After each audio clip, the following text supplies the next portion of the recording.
할렐루야. 아멘. 네. 오늘 주보의 제목하고 달라요. 제가 예배 전까지 제목을 좀 고민하다가 이렇게 정했어요. 한번 읽어보실까요? 고난 속에 돌아갈 자리. 네. 고난 속에 돌아갈 자리라는 제목으로 성도님들과 함께 나누도록 하겠습니다. 성도님들, 한 주간 잘 지내셨죠? 네. 그리고 토요일에 또 정교회 새벽 예배로 모였는데 또 놀랍게 또 성도님들과 또 함께 기도하는 시간이 너무 또 은혜로운 시간이었습니다. 그래서 참 감사하다라는 생각을 하고 있습니다. 제가 이 설교를 준비하면서 성도님들과 함께 그런 생각을 해봤어요. 지난 토요 예배 때, 정교회 새벽 예배 때도 이야기를 드렸지만 가끔씩 그런 생각을 합니다. 그러니까 저희 서곡교회가 성도님들도 그런 갈망이 있잖아요. 저희 교회가 더 부흥하고 더 잘하기 원하고 성도님들이 더 가득하기 원하시는 그런 기도 제목이 있는 줄 압니다. 근데 때로는 우리의 힘과 능력으로 되지 않아서 좀 좌절하기도 하고 낙망할 때도 있죠. 그런데 그러면서 제가 들은 생각이 뭐냐면 그 가운데서도 우리가 해야 할 것들이 있더라라는 겁니다. 그러니까 어떻게 보면은 고난과 어떻게 보면 좌절과 낙심이 되는 상황 속에서도 우리가 해야 할 것들이 있더라라는 것이죠. 그래서 토요일날 성도님들과 좀 그것들을 나눴고 감사하게 또 성도님들의 기도를 통해서도 그리고 저 스스로도 좀 힘이 되는 시간이었습니다. 하나님의 어루만지심이 있는 시간들이었죠. 오늘 말씀에 보면 참 심각한 고난을 만난 한 사람의 모습이 나옵니다. 그는 누구냐면 다윗입니다. 네, 다윗 왕이에요. 다윗은 사실 저희가 너무나도 잘 아는 사람 중에 하나입니다. 왜냐하면 굉장히 유명한 왕이기도 하고 기독교인들에게나 기독교인이 아닌 사람들에게도 다윗 왕은 굉장히 유명합니다. 그리고 성경에 보면 다윗은 꽤나 많은 분량을 차지하고 있어요. 사무엘 상하뿐만이 아니라 열왕기 상에도 그렇고요, 시편에도 그렇고 다윗의 시나 다윗에 대한 고백들이 꽤나 많이 차지하고 있습니다. 그만큼 다윗은 성경 가운데서 구약이나 신약에서도 굉장히 비중을 차지하는 인물 중에 한 사람이죠. 근데 이 다윗은요, 어떤 사람이었냐면 그냥 단순히 왕이 아니라 하나님과의 정말 다양한 경험들을 했던 왕입니다. 물론 그렇게 성경에 많은 내용들이 있었기 때문에 다윗이 살아온 삶에 대해서 저희가 아주 자세히 알 수 있습니다만 다윗의 모든 것, 그러니까 다윗이 기쁠 때나 슬플 때나 아니면 승리했을 때나 패배했을 때나 그 모든 때에 함께 하셨던 이가 누구냐면 하나님이었어요. 그 하나님을 통해서 다윗은 그 하나님과의 모든 경험들을 한 것을 성경에 기록을 해놓습니다. 다윗은 수많은 고난 속에서도 어떻게 했었냐면 기도를 하고 믿음을 지킵니다. 그리고 하나님께서 이렇게 지켜요. 하나님께 이렇게 말씀하세요. 하나님의 마음에 합한 자다라고 말씀을 하십니다. 그런 다윗의 신앙이었지만, 삶이었지만, 모든 것이 다 형통해 보일 것 같은 삶이었지만, 오늘 저와 성도님들이 읽은 이 본문에는 아주 다윗이 치명적으로 힘들게 경험했던 고난이 이곳에 나옵니다. 어떤 모습이냐 하면 이거예요. 아들이 반역을 일으킵니다. 반역을 일으키는데 어떻게 일으키냐면 아버지를 죽이겠다고 하는 거예요. 내가 내 피로 나온 자식이 아니라 내 피가 있는 내 자식이 나를 죽이겠다고 찾아오는 그 장면. 아니, 그 죽이기 위해서 수많은 군사들과 함께 자신을 쫓아오는 그 장면은 사실 다윗에게 크나큰 상처일 것입니다. 좌절하고 낭망했을 것이죠. 그런데 이런 절망의 상황 속에서 다윗이 지켜내고자 했던 신앙의 모습들이 있습니다. 그것들을 가지고 좀 살펴보기 원하는데, 그 전에 다윗이 왜 이런 고난을 받았는지, 좀 고난 가운데 고난을 받았는지와 그 고난 속에서 어떤 모습을 보였는지 좀 살펴보기 원하는데요. 다윗은요, 오늘 이 말씀을 앞에 뒤에를 잠깐 살펴보시면 다윗은 아주 위험한 상황입니다. 진짜 자칫했다가는 죽을 상황이에요. 위태로워 보이는 상황이었습니다. 그래서 왕궁을 탈출합니다. 자신이 살던 왕궁을 탈출해서 도망을 가게 되는 것이죠. 근데 이 다윗의 아들이었던 압살롬이 다윗을 죽이려고 했던 이유가 있습니다. 11년 전의 일 때문에 그래요. 11년 전에 어떤 일이 있었냐면 압살롬의 같은 어머니의 배에서 낳은 그 여동생이 있었습니다. 누구냐면 다말이에요. 다말이라는 여동생이 있었는데 다말이요 너무나도 예뻤습니다. 예뻤어요. 너무 예뻤는데 그 예뻤던 다말을 누가 좋아했냐 하면 다른 이복 형제였던 암논이라는 왕자가 그 다말을 좋아하게 됩니다. 그리고 이 다말을 취하게 되고 결국 이 다말은 상처를 입게 되는 것이죠. 근데 이 압살롬이요 그런 과정을 보면서 아버지께 서운한 점을 느끼게 됩니다. 왜냐하면 아버지였던 다윗이 이 다말과 암논 그리고 압살롬의 관계 속에서 올바로 해결을 해주지 못한 거예요.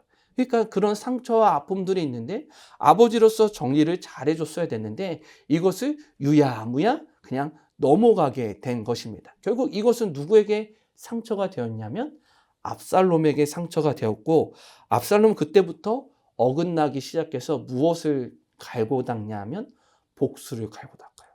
네. 형님을 죽일 생각뿐만이 아니라 누구요?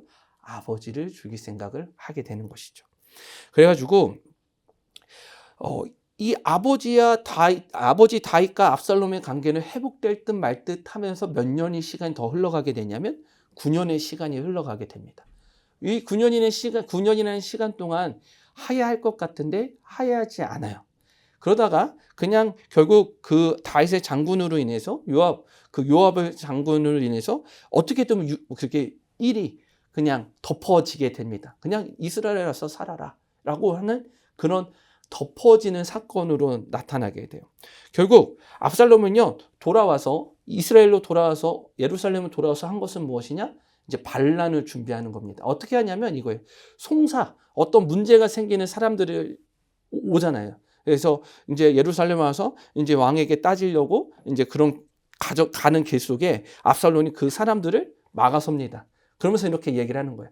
야, 이봐요. 다윗 왕은 당신들의 이야기를 들을 생각이 전혀 없습니다. 저에게 얘기하십시오. 그러면 제가 들어드리겠습니다. 하면서 사람들의 마음을 바꿨고 그리고 사람들이 압살롬을 좋아하게 만든 것이죠.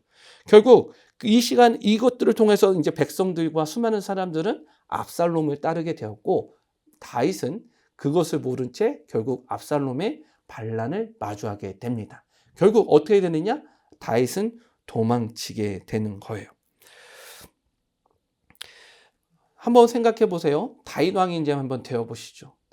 자신을 따르는 이제 신하들은 몇 없고 백성들은 자신을 보면서 어떻게 얘기해요? 압살롬이 왕이 되어야 됩니다 하면서 자신을 찾아다니려고 하고 압살롬과 압살롬의 군사들은 자신을 죽이려고 따라다니는 그 과정 속에서 어떻게 생각하실까요? 성도님들은 어떻게 생각하시겠어요? 만약에 저에게 그런 일이 생각했다면 아유 배은망덕한 놈 내가 널 키웠는데 너가 나를 이렇게 그렇게 하느냐라고 하면서 복수의 칼날을 또 갈고 닦지 않을까라는 생각이 들 수도 있겠습니다. 근데 중요한 것이 있어요. 무엇이냐면 다윗은요 따라해 보실까요? 원인이 아들에게만 있다고 생각하지 않았습니다. 고난이 찾아왔을 때 그 고난의 문제가 자신의 아들에게만 있다라고 생각하지 않은 거예요. 뭐냐면 아버지로서 올바로 행하지 못했다는 것을 인정하게 돼요. 사실 오늘 본문에는 그런 내용이 없지만 결국 아들이었던 압살롬이 죽게 됩니다. 그 죽기 전에 전쟁에 나갈 때 최후의 그 전투에 나가게 될 때 신하들에게 부탁을 해요. 어떻게 제발 내 아들 압살롬만을 살려달라라고 이야기를 하는 거예요. 성도님들 한번 생각을 해보세요. 반란을 일으킨 아들을 어떻게 해야 돼요? 죽여버려야죠. 목사님이 이렇게 말해서 좀 죄송하긴 하지만 반란을 일으켰으면 죽어야 돼요. 그게 당연한 그런 정치의 논리예요. 그런데 다윗이 그렇게 부탁하는 게 있어요. 제발 좀 살려달라는 거예요. 그리고 나서 압살롬이 죽었다는 소식을 듣게 됩니다. 그럴 때 어떻게 합니까? 정말 하염없이 울어요. 그 성문에서 그 병사들이 돌아오는 그 길 가운데서도 하염없이 내 아들 압살롬아 압살롬아 라면서 그렇게 눈물을 흘리며 우는 것이죠. 뭐예요? 나의 잘못을 인정하는 거예요. 아버지로서 내가 하지 못했던 것들을 인정하는 것이죠. 고난은 놀라운 도구입니다. 어떤 도구냐면 우리를 힘들게 하는 도구이기도 하고 우리를 낭망하고 좌절하게 만드는 도구이기도 하지만 또 한 가지가 있어요. 뭐냐면 따라 해보실까요? 나를 내려놓는 도구다. 고난은 나를 내려놓는 도구가 되는 거예요. 어떤 도구냐면 나라는 우상. 나 잘해. 나 잘할 수 있어. 나 능력이 뛰어난 사람이야. 라는 그런 도구를, 그런 우상을 내려놓는 도구가 된다라는 거예요. 그 고난을 통해서 우리가 깨닫는 것이 있습니다. 뭐냐면 하나님 한 분밖에 없다라는 것을 깨닫게 되는 것이죠. 다윗의 이 고난의 삶의 모습을 보면서 우리가 바라볼 수 있는 것은 우리의 삶이 평탄할 때 더욱더 의지해야 하는 것은 무엇일까요? 하나님이에요. 하나님 평탄할 때나 고난이 찾아올 때나 우리는 하나님을 더욱더 찾아가야 합니다. 그런데 막상 고난이 찾아오게 되면 그때서야 우리는 하나님을 더욱더 의지해요. 하나님께서 하십시오. 라는 그런 고백 말이죠.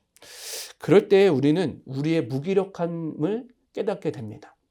하나님, 저 왜 이런 고난 가운데서 아무것도 할 수 없습니까? 하나님, 우리 예람자매가 웃으니까 내가 또 얘기하려다가 까먹었죠. 너무 웃어주니까 제가 흐뭇하긴 한데 그렇게 웃어주면 제가 부끄럽잖아요. 자, 고마워요. 웃어주고 계셔서.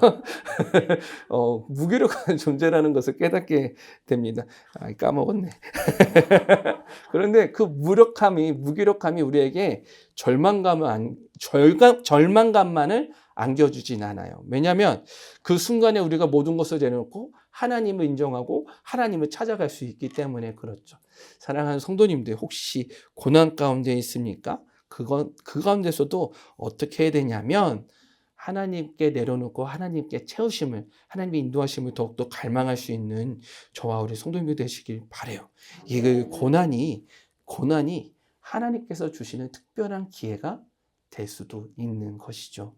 그것을 기억하는 저와 성도님들 되시길 바라고요. 시편 3편 1절에는 이렇게 되어 있어요. 한번 읽어볼까요? 시작. 여호와여, 나의 대적이 일어나 나를 치는 자가 많으니이다. 아멘. 그래요? 뭐라고 또 고백이 되어 있냐면 하나님은 나의 방패시요 영광이시요 나의 머리를 드시는 자이십니다 라고 고백을 해요. 뭐예요? 내가 이렇게 힘든 그런 대적들과 살아가지만 그럴 때 보니 하나님 나의 방패시고 나의 영광이시고 나의 머리를 드시는 자이십니다 라고 고백하는 다윗의 고백이 여러분들의 고백이 되시는 저와 성도님들 되시길 바랍니다. 자, 그러면 이제 다윗의 고난을 저희가 살펴봤잖아요. 그러면 놀라운 장면이 하나 있어요. 뭐냐면 이제 오늘 본문의 말씀을 좀 살펴 들어갈 건데 다윗이 이제 급하게 도망가야 됩니다. 자신을 죽이려고 찾아오는 압살롬의 군대를 피해서 피난을 가려면 재빨리 도망가야 돼요. 그때 누가 찾아오냐면 제사장 사독 그리고 아비아달이라는 그 제사장 두 제사장이 찾아옵니다. 어떻게 찾아오는지 아세요? 우리 권사님 잘 말씀해주셨어요. 여호와의 궤를 메고 찾아와요. 왕이여, 우리가 당신과 함께 가겠습니다. 라는 이 말이에요. 언약궤가 무엇이냐면 하나님의 임재하심의 상징이죠. 하나님이 그곳에 임재하셨고 물론 그곳에 임재하셔서 이스라엘 백성들을 이끄셨고 이스라엘 백성들은 하나님의 언약궤가 가는 곳마다 승리한다는 아주 굳건한 믿음이 있습니다. 그리고 성도님들 그거 아시잖아요. 뭐냐면 지금 사무엘하 15장 전에 어떤 장면이 나오냐면 블레셋에서 하나님의 언약궤를 가지고 올 때 다윗이 얼마나 좋아했냐면 그것을 가져오려고 물론 한 번 이제 사고가 있었지만 결국 하나님의 언약궤가 예루살렘에 오게 되었을 때 다윗에게 오게 되었을 때 춤을 추는데 어떻게 춤을 춰요? 벌거벗겨지도록 춤을 췄다라고 이야기를 하고 있어요. 그 정도로 하나님의 그 언약궤가 온 것에 대해서 너무나도 기뻐하고 사랑에 맞지 않았던 사람이 누구냐? 다윗이에요. 그죠? 근데 그럴 때 다윗이 하나님의 언약궤가 자신과 함께 가겠다라고 그 제사장들이 들고 왔을 때 그 모습을 보면서 얼마나 좋았을까요? 얼마나 힘이 되었을까요? 얼마나 힘이 되었고 얼마나 좋았을까? 왜냐하면 하나님의 언약궤가 나를 따르면 무엇이 돼요? 승리가 되는 것이고 하나님이 나와 함께 하신다라는 의미가 됩니다. 근데 중요한 것이 있어요. 무엇이냐면 다윗은 이렇게 이야기를 한다는 거예요. 25절 말씀이에요. 읽겠습니다. 시작.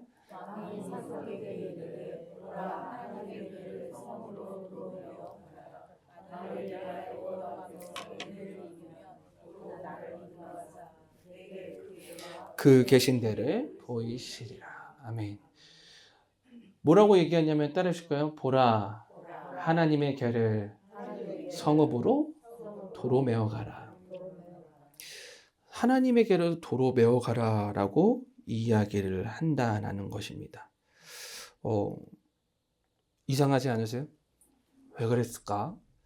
저와 성도님들이 다윗이 왕이면 그것을 끌고 가야죠. 끌고 가서 야, 난 하나님의 언약궤랑 같이 하는데 너희들 왜 이렇게 나에게 반란을 대드리냐? 이렇게 얘기할 수 있었을 텐데 말이죠. 지금 여기서 우리가 바라봐야 될 것이 있어요. 뭐냐면 따라해 보실까요? 다윗은 피난을 선택했습니다. 그러니까 다윗이 선택한 것이 무엇이냐면 피난을 가는 거예요. 하나님의 언약궤를 가지고 가는 것이 아니라 피난의 길을 선택하는 것이죠. 근데 그 길은 어떤 길이었냐면 예상할 수 없는 길이에요. 어떤 일이 일어날지 알지 못하는 그런 길입니다. 근데 그 길에 하나님의 언약궤가 같이 가면 안 된다라고 생각을 했다는 거예요. 다윗은 하나님을 너무나도 사랑했고 그리고 그 하나님께서 자신을 통해서 역사하시기 원했고 그리고 자신이 다시 다윗의 이스라엘 왕으로 예루살렘으로 돌아오기 원했어요. 근데 그것은 자신만의 바람일 뿐 하나님의 언약궤를 가져가지는 않았다는 거예요. 하나님의 언약궤가 있어야 되는 곳이 있습니다. 어디게요? 지금은 이제 하나님의 성전이 지어지지 않았으니까 어디냐면 다윗 성 안에 있는 하나님의 언약궤가 모셔져 있는 장막이에요. 하나님의 언약궤가 있어야 되는 곳은 어디냐면 그 장막 밑에 있어야 돼요. 근데 그것을 다윗이 알았을까요? 몰랐을까요? 알았던 거예요. 하나님의 언약, 하나님의 말씀의 궤, 그 언약의 궤는 나를 따라가는 것이 아니라 원래 있어야 되는 그 하나님의 그 다윗 성 안에 하나님의 그 장막 안에 언약궤가 있어야 된다라는 것을 알고 있었던 거예요. 그래서 그 언약궤를 놓고 갑니다. 이 말은 무슨 뜻인 줄 아세요?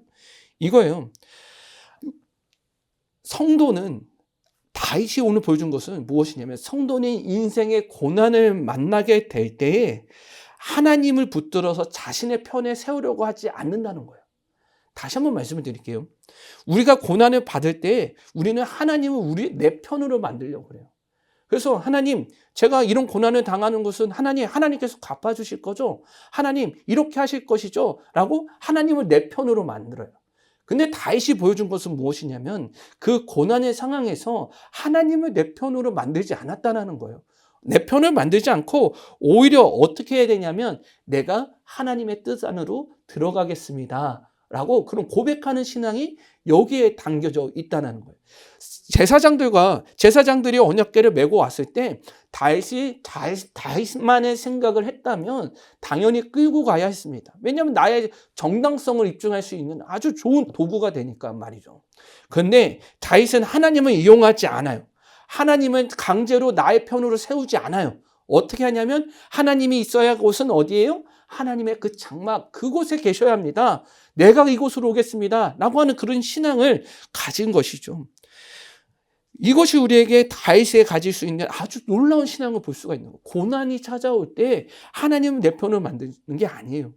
하나님의 뜻 가운데서 살아가겠습니다. 이 말은 무슨 말이에요? 그 고난조차도 내가 감내하며 감수하며 하나님께 나아가겠습니다. 라고 고백하는 그 다윗의 고백이 있는 거예요.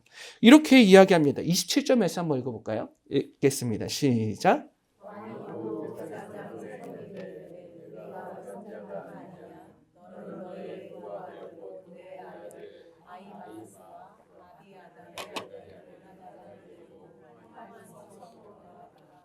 아멘. 이렇게 평안히 성읍으로 돌아가라. 평안이라는 말이 뭐예요?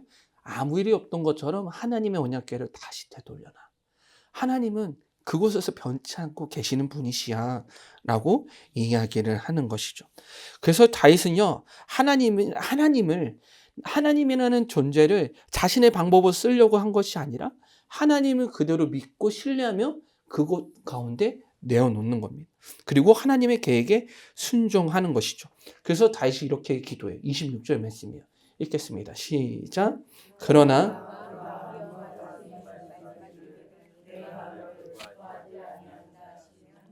종이 여기 있으니 선이 여기 있으니. 아멘. 이게 다윗이 보여주는 아주 놀라운 신앙의 모습이에요. 내가 고난을 받아도 하나님, 제가 하나님의 뜻을 구하고 그 뜻 안에 구하겠습니다 라는 말이에요. 그 말은 결국 뭐예요? 내 신앙의 중심이 어떤 고난과 힘든 가운데서도 하나님을 이용하기보다는 하나님의 뜻 안에 서 있겠습니다 라고 고백하는 다윗의 신앙이 있는 것이죠. 결국 어떤 일들이 있냐면 다윗이 피난길을 갑니다. 피난길을 가는데 수많은 사람들이 다윗을 비난해요. 그 시몬은 돌을 던지기도 합니다. 그리고 자신을 따르던 사람들을 자신을 떠났다라는 이야기를 듣게 돼요. 그러니까 위험과 모욕을 겪게 되는 것이죠. 그런 하나님의 언약궤가 없이 그렇게 살아가는 그 길이 위험과 모욕을 겪기도 하지만 다윗이 또 놀랍게 기도하는 한 기도가 있어요. 31절 말씀이에요. 읽어볼게요. 시작.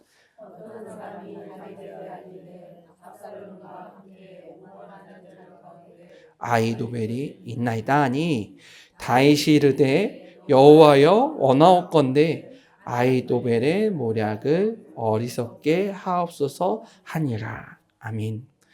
무슨 말인 줄 아세요? 그냥 저희가 생각했을 때는 그냥 하나님, 아이도벨이라는 신하가 넘어갔습니다. 아주 뛰어난 신하예요. 이 신하를 막아주십시오 라고 말하는 기도 같아 보입니다. 그런데 그것이 아니에요. 뭐냐면 하나님을 향한 간절한 마음이 담겨 있어요. 어떻게 되냐면 하나님, 그 어떤 상황과 힘든 상황 속에서도 하나님께서 지켜주실 것을 저는 믿습니다 라고 고백하는 다윗의 고백이 여기에 있는 거예요. 그래서 우리는 그런 기로에 서요. 어떤 기로냐? 고난이 찾아올 때 나는 하나님께 이것을 온전히 맡기고 갈 것이냐, 아니면 내 힘으로 해결하고 나갈 것이냐 라는 것이죠. 물론 우리가 할 수 있는 범위 안에서 최선을 다하는 것은 맞아요. 알죠, 성도님들? 그러니까 병원도 가셔야 되고 검사도 받으셔야 되고 치료도 받으셔야 되는 거예요. 몸이 아프실 땐. 근데 궁극적으로 우리가 바라봐야 되는 건 뭐냐면 하나님의 주권을 믿어야 되는 거예요. 매달려야 되는 거예요. 그럴 때 우리의 고난은 부끄러운 실패가 되는 것이 아니라 믿음이 성장할 수 있는 그런 디딤돌이 될 수 있습니다. 아멘. 그 다윗이 보여주는 신앙의 모습이 바로 이런 신앙의 모습이에요. 다윗처럼 기도의 끈을 붙들고 하나님의 도우심을 구할 때 우리가 겪는 억울해 보이는 것들, 불가능해 보이는 문제들까지도 하나님의 때에 선으로 이루신다는 것을 저희는 발견하게 될 줄 믿습니다. 그것이 다윗이 보여준 그 고난의 삶 속에서 내가 나아갈 자리가 무엇인지를 발견하는 신앙의 모습인 것이에요. 이제 말씀을 마칠게요. 사랑하는 성도님들, 우리는 고난을 누구도 좋아하지 않습니다. 정말 힘든 것이죠. 그런데 그 가운데서 다윗이 보여준 모습, 언약궤를 돌려보내고 그곳에 하나님의 자리를 인정하는 신앙의 모습은 우리가 어떻게 하나님께 도우심을 구하며 하나님께 어떤 태도로 나아가야 하는지를 알게 되는 것입니다. 그래서 오늘 고난 가운데 있다면, 절망 가운데 있다면 하나님께 나아가고, 그리고 우리의 중심을 하나님께 세울 수 있는 저와 성도님들 되시길 바라요. 고난과 어려움 가운데서 때론 마음이 약해져서 하나님, 저 좀 복수해 주세요. 저 좀 갚아주세요. 제가 억울해서 못 살겠어요. 그런 때도 많으실 수도 있어요. 그런데 그것으로 끝나는 게 신앙이 아니라 하나님, 그 가운데서도 제가 하나님 제 길을 묵묵히 걸어가겠사오니 하나님의 때에 갚아주시고 하나님의 때에 놀랍게 역사하여 달라고 아뢰일 수 있는 저와 우리 성도님들 되시길 축복합니다. 기도하시겠습니다.